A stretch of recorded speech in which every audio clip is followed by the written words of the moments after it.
అందరికీ నమస్కారం అండి. మన జర్నీ తెలుగు ఛానల్కి స్వాగతం. ఎవరి జర్నీ హ్యాస్ ఏ స్టోరీ. ఈరోజైతే నేను గోంగూర చికెన్ కర్రీతో మీ ముందుకు వచ్చానండి. ఎంతో ఇష్టంగా పిల్లలు పెద్దవాళ్ళు తింటారు. పుల్ల పుల్లగా ఉంటుంది. 1/2 kg చికెన్ తీసుకున్నానండి. 2 మీడియం సైజ్ ఆనియన్స్, 4 పచ్చిమిర్చి, ఒక చిన్న టమాటా అండి.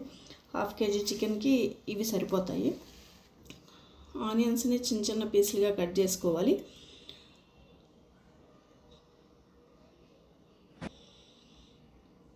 హోల్ గరం మసాలా తీసుకున్నానండి. ఒక 2 టేబుల్ స్పూన్స్ ఆయిల్. ఫస్ట్ అయితే హోల్ గరం మసాలా వేసుకుని తర్వాత పచ్చిమిరపకాయ చీలికలు, ఆనియన్స్ వేసి కొంచెం బ్రౌనిష్గా లైట్ గోల్డెన్ కలర్ వచ్చే వరకు వేపుకోవాలి.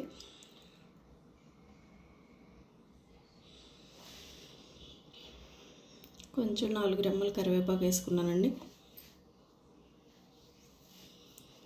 ఒకసారి ట్రై చేసి చూడండి, చాలా టేస్ట్గా ఉంటుందండి. మామూలు చికెన్ కర్రీ కంటే గోంగూర కలిపితే ఆ టేస్ట్ చాలా బాగుంటుంది. 1.5 టేబుల్ స్పూన్ అల్లం వెల్లుల్లి పేస్ట్ అండి. అల్లం వెల్లుల్లి పచ్చివాసన పోయే వరకు వేపుకోవాలండి. ఒక చిన్న స్పూన్ పసుపు, చిన్న టమాటా ఒకటి చిన్న పీస్గా కట్ చేసి పెట్టుకున్నాను. టమాటా యాడ్ చేసుకున్నాను. టమాటా కూడా నూనెలో ఒక 1/2 minute మగ్గించుకోవాలి, సరిపోతుంది. తర్వాత చికెన్తో పాటు మగ్గిపోయిద్ది, ప్రాబ్లం ఏం లేదు. ఇంకా చికెన్ యాడ్ చేసుకోవాలండి.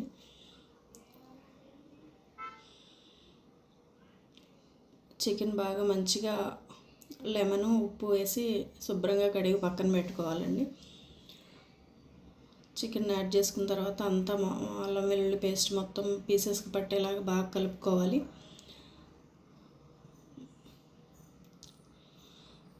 బాగా కలిపి కొంతసేపు ఒక 1 minute అట్లా కొంచెం వేగనివ్వాలండి.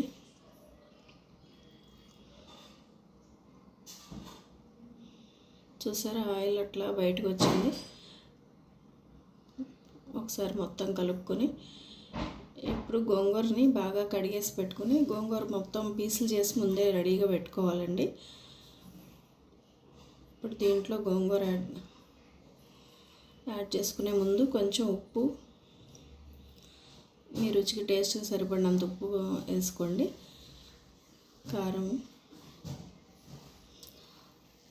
కారం కూడా మీ టేస్ట్ అండి, స్పైసీ తినేదాన్ని బట్టి యాడ్ చేసుకోండి.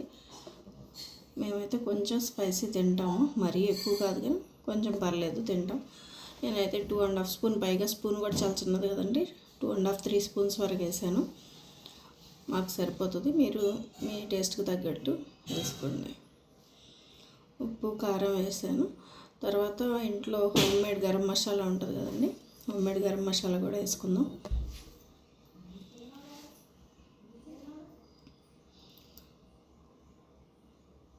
గరం మసాలా కూడా 1 స్పూన్ అండి. 1 స్పూన్ వేసుకుని అది కూడా మొత్తం ముక్కలకు పట్టేలాగా మంచిగా కలుపుకుందాం.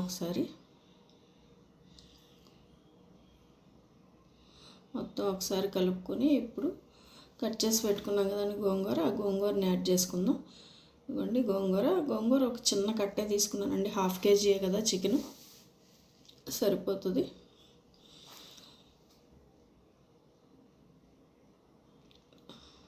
గోంగూర వేసుకుని ఒకసారి మళ్ళీ మొత్తం కలుపుకోవాలండి. మంచిగా మొత్తం కలిసిపోయేలాగా కలిపేసుకుంటే చూడండి, కర్రీ రెడీ అవ్వకముందే మంచి కలర్ఫుల్గా ఉంది తినడానికి. ఒకసారి కలిపేసుకుని ఒక 2 minutes మూత పెట్టి ఉడికించుకుందామండి. ఎందుకంటే ఆ మసాలాలు అవన్నీ ముక్కకి పులుపు అవన్నీ కూడా కొంచెం పడతాయి. చూడండి, ఆయిల్ మొత్తం అట్లా బయటకు వచ్చేసి మంచిగా ఎగుతుంది. ఇప్పుడు ఏం చేద్దామంటే కొంచెం ఎక్కువ వాటర్ కాకుండా మళ్ళీ ఒక 1/2 glass వాటర్ యాడ్ చేసుకుందామండి.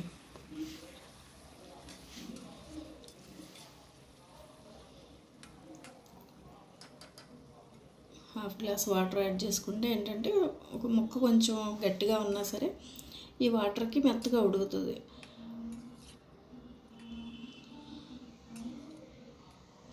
హాఫ్ గ్లాస్ వాటర్ యాడ్ చేసుకున్నాం కదా, ఇది ఇప్పుడు మూత పెట్టేసుకుని ఒక 10 minutes సిమ్లో కుక్ చేసుకుందామండి.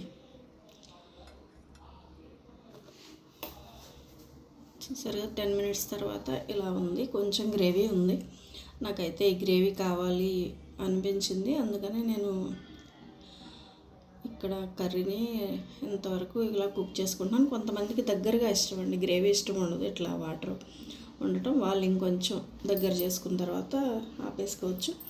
నేనైతే ఇక్కడ ఈ గ్రేవీ కావాలని చెప్పి ఇంకా ఇక్కడ ఆపేసాను, స్టవ్ ఆపేసుకున్నాను, కొత్తిమీర చల్లుకుని. అసలు ఆ స్మెల్ కానీ టేస్ట్ కానీ ఎంత బాగుందంటే అండి, నార్మల్ కర్రీ టేస్ట్గానే ఉంటుంది, కానీ దానికి ఆ కర్రీకి కొంచెం పులుపు యాడ్ అయ్యేపాటికి ఆ టేస్ట్ ఇంకా మంచిగా ఉంటుంది. చూడండి రెడీ అయిపోయింది.